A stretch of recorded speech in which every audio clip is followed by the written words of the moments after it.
പോട്ടെ. അപ്പം കുത്തിയോട്ടം നടക്കുന്ന സമയത്ത് ഒരമ്മ വീട്ടിൽ ഈ കൊഞ്ചുമാങ്ങ വെച്ചുകൊണ്ടിരുന്ന സമയത്ത് അവിടെ കൊട്ട് കേൾക്കുന്നു.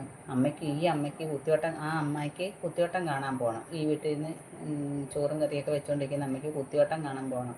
ഒരമ്മ കുത്തിയോട്ടം ഇങ്ങ് എത്തുന്നു, അവിടെ കൊട്ട് കേൾക്കുന്നു. അപ്പോൾ ഈ അമ്മയുടെ ഭർത്താവ് ചോറുണ്ണാൻ വരും കുത്തിയോട്ടത്തിന് ഉച്ചയാകുമ്പോഴത്തേക്ക്.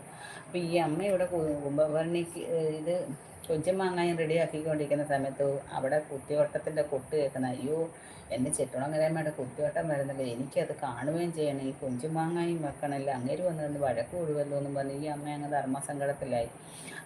ഇത് ചെയ്തുകൊണ്ടിരിക്കുന്ന സമയത്തിൽ അവിടെ കൊട്ട് കേൾക്കുന്ന സമയത്ത് ഈ അമ്മയ്ക്ക് വെപ്രാണം, ഇത് വെക്കുകയും ചെയ്യണമല്ലോ അത് കാണുകയും ചെയ്യണം, എന്തോ ചെയ്യുമെന്നും പറഞ്ഞ് ഇങ്ങനെ ആലോചിച്ചപ്പം ഈ അമ്മ വിചാരിച്ച് എന്തായാലും ഇതിവിടെ കിടക്കട്ടെ, ഞാൻ ചെട്ടുളങ്ങരമ്മയുടെ കുത്തിയോട്ടം കണ്ടിട്ടേ ഉള്ളൂ ബാക്കി കാര്യം, എൻ്റെ അമ്മേ ഇതിവിടെ ഇരിക്കുവാണേ ഞാൻ അമ്മയുടെ കുത്തിയോട്ടം കാണാൻ വരുവാണേന്നും പറഞ്ഞ് ഈ അമ്മ ഇതെല്ലാം ഇവിടെ വെച്ചിട്ടാ ചെട്ടുളങ്ങരമ്മയുടെ കുത്തിയോട്ടം കാണാൻ പോയി.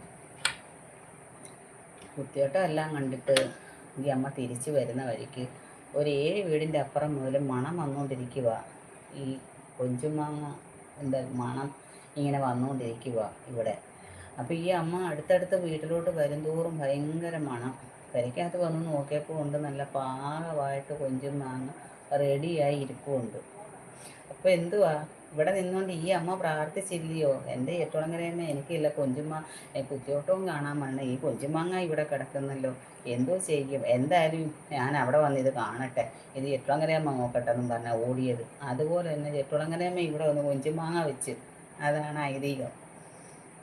ഈ കുത്തിയോട്ടം കാണാൻ പോയ അമ്മ അവിടെ കുത്തിയോട്ടം കണ്ട സമയത്ത് ആ കുത്തിയോട്ടം ചെട്ടുളങ്ങരയമ്മ ഇവിടെ വന്ന് ഈ അമ്മ